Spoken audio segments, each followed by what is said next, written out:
सुप्रभात बच्चों, मैं कमलेश चंद मिश्र, हिंदी अध्यापक city public school, Katra, Mungrabad, Shahpur, Jaunpur. आप लोगों का कक्षा 11 के हिंदी ऑनलाइन क्लास में स्वागत करते हैं। आज आप लोगों को वितान भाग 1 के प्रथम पाठ भारतीय गायिकाओं में बेजोड़ लता मंगेशकर पाठ पढ़ाने जा रहे हैं। पद्म भूषण और कालिदास सम्मान आदि से प्रतिष्ठित सम्मानों से सम्मानित कुमार गंधर्व किसी परिचय के मोहताज नहीं हैं। 10 वर्ष की उम्र से ही गायकी की मंचन प्रस्तुति करने वाले कुमार गंधर्व के संगीत की मुख्य विशेषता मालवा लोक धुनों और हिंदुस्तानी संगीत शास्त्रीय संगीत का सुंदर सामंजस्य है, जिसका अद्भुत नमूना कबीर के पदों का उनके द्वारा गायन है। लोक में रचे बसे लुप्त प्राय पदों का संग्रह कर उन्हें स्वरों में बांधकर कुमार गंधर्व इन्हें अंतर्राष्ट्रीय पहचान दी। कुमार गंधर्व प्रोफेसर देवघर, अंजनीबाई मालपेकर के संगीत की शिक्षा लेने वाले एकमात्र ऐसे संगीतज्ञ हैं जिन्होंने मालवांचल की बोली मालवी उसके लोकगीतों की बंदिशों का स्वरूप दिया। लोक संगीत को शास्त्रीय संगीत से भी उच्च स्तर पर ले जाने वाले कुमार गंधर्व कालिदास के बाद मालवा की सबसे दिव्य सांस्कृतिक विभूति हैं। संगीत की दुनिया में लता मंगेशकर एक ऐसा नाम है, एक ऐसा सुर है जिसने एक महान शास्त्रीय गायक को कलम उठाने पर विवश कर दिया। मूल हिंदी में लिखी गई यह रचना भाषा की सांगीतिक धरोहर है। यह शास्त्रीय संगीत और फिल्मी संगीत को एक धरातल पर ला रखने का साहस है। यह एक ऐसी परख है जो न शास्त्रीय है न सुगम है, बस एक संगीत है, गानपन की पहचान है। आइए इस पाठ का सारांश देखते हैं। भारतीय गायिकाओं में बेजोड़ लता मंगेशकर, जिसके लेखक कुमार गंधर्व जी हैं। लेखक ने स्वर सामग्री लता मंगेशकर की गायकी पर बेबाक टिप्पणी की है। लता मंगेशकर के गानपन के बहाने लेखक ने शास्त्रीय संगीत और चित्रपट संगीत यानी फिल्मी संगीत के संबंध पर भी अपना मत प्रकट किया है। संगीत जिंदगी को लय देता है, ताजगी देती है, हर मोड़ पर आने वाले उतार चढ़ाव से जूझने की ताकत देती है और मन को उन्मुक्त करता है। लेखक लता जी के बारे में बताते हैं कि बरसों पहले वह बीमार थे। तब एक दिन उन्हें रेडियो पर एक अद्वितीय स्वर सुनाई दिया। वह स्वर उनके अंतर मन को छू गया। गाना समाप्त होने पर गायिका का नाम घोषित किया गया, लता मंगेशकर। नाम सुनकर वह हैरान रह गया। उसे लगा कि प्रसिद्ध गायक दीनानाथ मंगेशकर की अजब गायकी ही उनकी बेटी की आवाज़ में प्रकट हुई है। यह शायद बरसात फिल्म से ही पहले का गाना था। लता से पहले प्रसिद्ध गायिका नूरजहां का चित्रपट संगीत में अपना दबदबा था, परंतु लता उससे आगे निकल गई। चित्रपट संगीत, सिनेमा को चित्रपट संगीत कहा जाता है। लेखिका का मानना है कि लता के बराबर की गायिका कोई नहीं हुई। लता ने चित्रपट संगीत को अत्यधिक लोकप्रिय बनाया। आज बच्चों के गाने का स्वर बदल गया है। यह सब लता के कारण ही संभव हुआ है। चित्रपट संगीत के विविध प्रकारों को आम आदमी आप समझने लगा है और गुनगुनाने भी लगा है। लता ने नई पीढ़ी के संगीत को संस्कारित किया है। आम आदमी में संगीत विषयक रुचि पैदा करने में योगदान दी हैं। लता जी का शास्त्रीय गान, लता के गाने में से लोग लता के गान को अधिक पसंद करते हैं। इसका कारण है लता का गानपन, उनका सुरीलापन, मस्त करने वाला स्वर। श्रोताओं को रागों से नहीं, सुमधुर गान से मतलब होता है। वह गानपन लता के स्वर में 100% है। यही लता की लोकप्रियता का मुख्य मर्म भी है। नूरजहां की गायकी में जहां एक मादक उत्तान होती थी, वहीं लता के स्वर में एक निर्मलता है। उनमें कोमलता और मुग्धता का संगम है, मानो उनकी निजी जीवन उनके स्वर में झलक उठा है। यह अलग बात है कि संगीत दिग्दर्शकों ने उनकी इस कला का भरपूर उपयोग नहीं किया। लता के गाने में एक प्रकार का नादमय उच्चारण है। उनके गीत के दो स्वर का अंतर स्वरों की आस से भर जाता है। ऐसा लगता है मानो शब्द एक दूसरे में विलीन हो गए हैं। लता की यह विशेषता अनुपम है। लोग कहते हैं लता ने करुण रस के गाने बहुत अच्छे गाए हैं। लेखक का मत इसके विपरीत है। उनके अनुसार लता ने मुग्ध श्रृंगार रस के गाने मध्य और द्रुत लय में बहुत अच्छे गाए हैं। लेखक का मानना है कि संगीत दिग्दर्शकों ने उनकी ऊंची पट्टी में गवाकर उनके साथ अन्याय किया है। लेखक का यह भी मानना है कि शास्त्रीय संगीत और चित्रपट संगीत में तुलना करना निरर्थक है।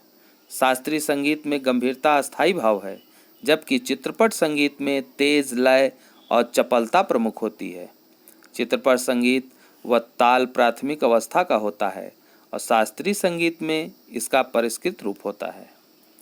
चित्रपट संगीत में आधे ताल, आसान लय, सुलभता व लोच की प्रमुखता आदि विशेषता होती है। चित्रपट संगीत गायकों को शास्त्रीय संगीत की उत्तम जानकारी अवश्य होनी चाहिए। लता के पास यह ज्ञान भरपूर है। लता के 3-3.5 मिनट के गाने 3-3.5 घंटे की शास्त्रीय महफिल का कलात्मक आनंदात्मक मूल्य एक जैसे हैं। उनके गाने में स्वर, लय, शब्दार्थ का संगम होता है। गाने की सारी मिठास, सारी ताकत उसकी रंजकता पर आधारित होती है और रंजकता का संबंध रसिक को आनंदित करने की सामर्थ्य से है। लता का स्थान अव्वल दर्जे के खानदानी गायकों के समान है। किसी ने पूछा कि क्या लता शास्त्रीय संगीत गायकों की 3 घंटे की महफिल जमा सकती हैं? लेखक उसी से प्रश्न करता है, क्या कोई प्रथम श्रेणी का शास्त्रीय गायक 3 मिनट में चित्रपट का गाना इतनी कुशलता और रसोत्कटता से गा सकेगा? शायद नहीं। खानदानी गवैयों ने चित्रपट संगीत पर लोगों के कान बिगाड़ देने का आरोप भी लता जी पर लगाया है। लेखक का मानना है कि चित्रपट संगीत ने लोगों के कान बिगाड़े नहीं, सुधार दिए हैं। लेखक का आगे मत है, शास्त्रीय गायक आत्मसंतुष्ट प्राणी है। उन्होंने शास्त्र मुग्धता को कर्मकांड की तरह तुल दे रखी है, जबकि चित्रपट संगीत ने अभिजात संगीत को लोगों तक पहुंचाया है। आज लोगों को शास्त्र शुद्ध और निरस गाना नहीं बल्कि सुरीला और भावपूर्ण गाना चाहिए। चित्रपट संगीत की लचकदारी उसकी सबसे बड़ी शक्ति है। चित्रपट संगीत की मान्यताएं, झंझटें और चुनौतियां अलग तरह की हैं। यहाँ नवनिर्माण की संभावनाएं भी बहुत हैं। बड़े बड़े संगीतकार शास्त्रीय रागदारी का, लोकगीत की धुनों का भरपूर उपयोग कर रहे हैं। वे धूप की तरह कौतुक करने वाले पंजाबी लोकगीतों का, बादल की तरह घुमड़ते राजस्थानी लोकगीतों का, घाटियों में गूंजते पहाड़ी लोकगीतों का, ऋतु चक्रों का, खेतों से संबंधित कृषि गीतों का भरपूर उपयोग कर रहे हैं। वास्तव में चित्रपट संगीत का दायरा बहुत बड़ा है। उसमें अनेक अलक्षित प्रयोग करने की गुंजाइश भी है। लता चित्रपट संगीत की अनभिषिक्त बेताब सामग्री हैं।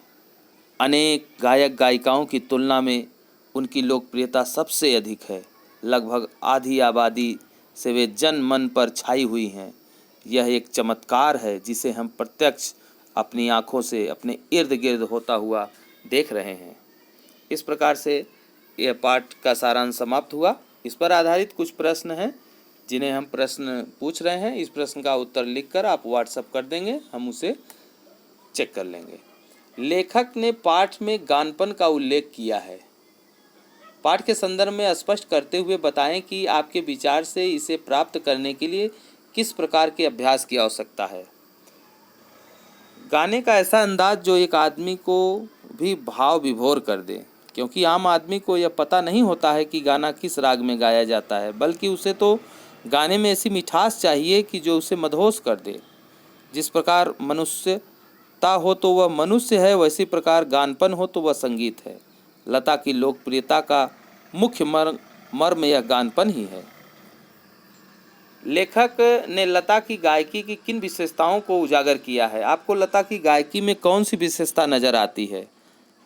लेखक ने लता की गायकी में उनकी निर्मलता, कोमलता, मुग्धता, सुरीलापन, नादमय उच्चारण, श्रृंगार की अभिव्यक्ति इत्यादि विशेषताएं नजर आती हैं। लता ने करुण रस के गानों के साथ न्याय नहीं किया है, जबकि श्रृंगार रस के गाने को बड़ी उत्कटता से गाती हैं। अधिकतर लोगों का मानना है कि गानों में करुण रस विशेष प्रभावशाली रीत से व्यक्त होता है, परंतु लेखक इस बात से सहमत नहीं है। लेखक का मत है करुण की अपेक्षा श्रृंगार की अभिव्यक्ति करने वाली लता ने अपेक्षाकृत अधिक उत्कृष्टता से गाए हैं। लता ने श्रृंगार गाने अधिक उत्कटता से अवश्य गाए हैं, परंतु उन्होंने करुण रस के साथ भी न्याय किया है। हाँ, अवश्य है कि उनसे करुण रस के गीत कम गवाए गए हैं। उदाहरण के लिए, ए मेरे वतन के लोगों जरा आँख में भर लो पानी, जो शहीद हुए हैं उनकी जरा याद करो कुर्बानी। गीत सुनकर देश के प्रथम प्रधानमंत्री पंडित जवाहरलाल नेहरू की आंखों में आंसू आ गए थे। ओ बाबुल प्यारे, कभी खुशी कभी गम जैसे गीत को सुनकर श्रोताओं की आंखें भी नम हो जाती हैं। संगीत का क्षेत्र ही विस्तीर्ण है। वहाँ अब तक अलक्षित, असंशोधित, अदृष्टपूर्ण ऐसा खूब बड़ा प्रांत है जहाँ तथापि बड़े जोश और इसकी खोज उपयोग चित्रपट के लोग करते चले आ रहे हैं। इस कथन को वर्तमान फिल्मी संगीत के संदर्भ में स्पष्ट करिए। लेखक का कथन है कि संगीत में बहुत सी धुनें, राग, स्वर अभी खोजने के लिए बाकी हैं। ऐसे कई नए प्रयोग किए जाने शेष हैं जिनकी ओर संगीत से जुड़े लोगों की दृष्टि ही नहीं गई। यद्यपि भारतीय सिनेमा जगत अपनी तरह से कई नए तरह के प्रयोग कर रहे हैं। यदि आज के संगीत को ध्यानपूर्वक सुने तो यह बात पूरी तरह स्पष्ट हो जाएगी कि आज नित्य नए नए प्रयोग किए जा रहे हैं और नए प्रयोग करने की संभावना भी है। चित्रपट संगीत ने लोगों के कान बिगाड़ दिए हैं। अक्सर यह आरोप लगाया जाता है। इस संदर्भ में कुमार गंधर्व की राय क्या है? चित्रपट संगीत ने लोगों के कान बिगाड़ दिए हैं जैसा आरोप लेखक के अनुसार गलत है। वास्तव में चित्रपट संगीत ने लोगों के कान बिगाड़े नहीं, अपितु सुधार दिए हैं। संगीत को समझने की शक्ति उन लोगों में आ गई है। संगीत के विभिन्न प्रकार अब लोगों के समझ में आ रहे हैं। पहले संगीत के सुर, लय, ताल की समझ लोगों में नहीं थी, लेकिन अब गीतों में सुरीलापन क्या होता है यह भी समझ में आने लगा है। साधारण मनुष्य भी संगीत की सूक्ष्मता को समझने लगा है। संगीत के कारण ही छोटे छोटे बच्चे सुर लय में गुनगुनाते हुए दिखाई देते हैं। शास्त्रीय संगीत और चित्रपट संगीत दोनों तरह के संगीत के महत्व का आधार क्या होना चाहिए? कुमार गंधर्व की राय में चित्रपट संगीत हो या शास्त्रीय संगीत, दोनों तरह के संगीत के महत्व का आधार श्रोताओं को होने वाले आनंद की प्राप्ति होनी चाहिए। इस प्रकार से यह पाठ समाप्त हुआ। आप इस प्रश्न का उत्तर लिखकर व्हाट्सएप कर देंगे, हम चेक कर लेंगे। अब नए वीडियो में नए पाठ के साथ फिर हम उपस्थित होंगे। आपका दिन शुभ हो। धन्यवाद।